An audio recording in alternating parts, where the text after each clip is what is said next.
right, so it says a hospital purchases an ultrasound machine for $50,000. The hospital expects the useful life of the machine to be 10 years. So they're hoping that this machine lasts 10 years. That's a weird way to word it, but that's what they're saying.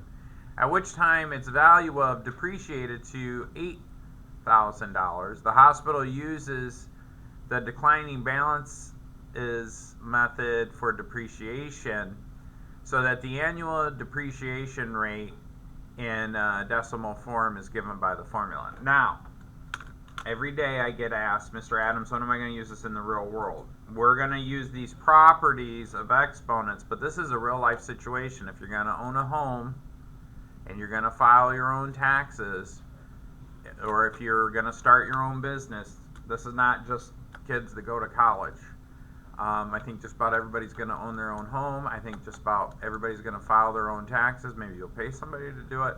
But this is stuff you need to know, okay? So anyways, let's go through and crank through the math.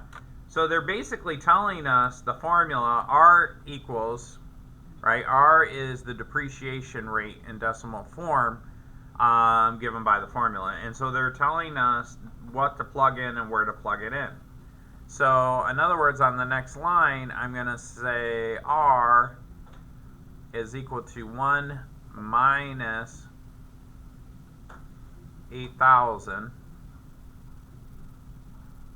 all over 50,000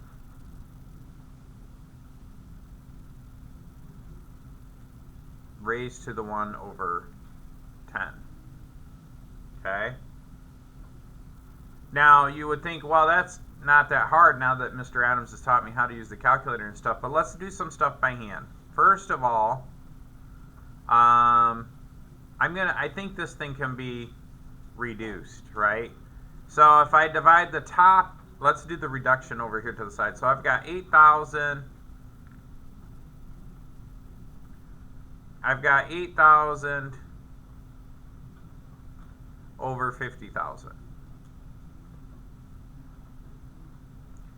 Well, if I divide the top and the bottom by 1,000, right? What's 8,000 divided by 1,000?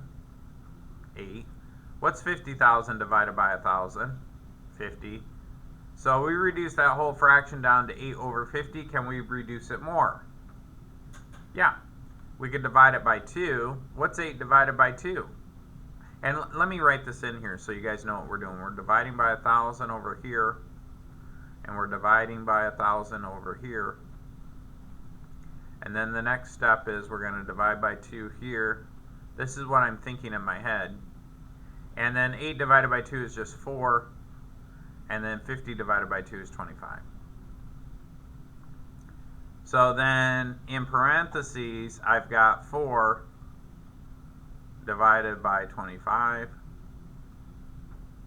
And that's raised to the 1/10. Okay? We could just plug that in our calculator. Now, truth be told, I could have plugged in the original thing in our calculator and we would have got an answer. But the book says to do it this way. Alright, so I'm going to make this big so you guys can see it in the back. I'm going to say 1 minus, and then start parentheses.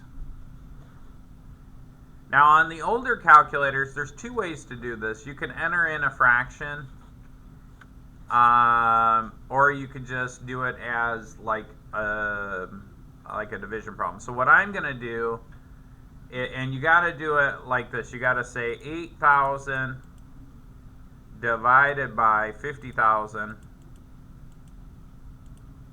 Close the parentheses, raise it to 1 divided by 10.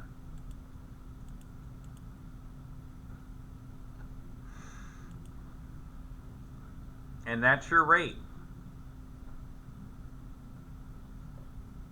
Now that's as a decimal, so this is approximately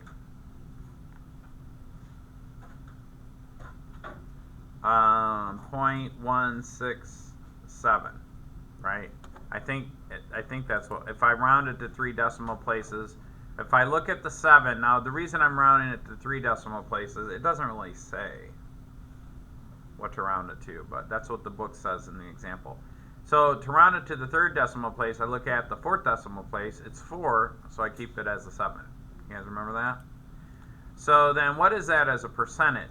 Well, you just multiply it by 10, or 100, sorry. So that multiplied by 100 is just 16.7%. So what does that mean? That means that the value of this machine decreases. Well, I said machine wrong, didn't I? That was a weird way to say it. Decreases by 16.7% every year. Okay? Roughly. That's the annual depreciation rate. Any questions? So that's what we're ramping up to, is to learn how to put this stuff in a calculator and get answers. This is something that most people would do. If you file taxes, you can do, your house. Well, your house usually doesn't depreciate, but your cars depreciate. If you own a business, all the stuff that your business owns would depreciate.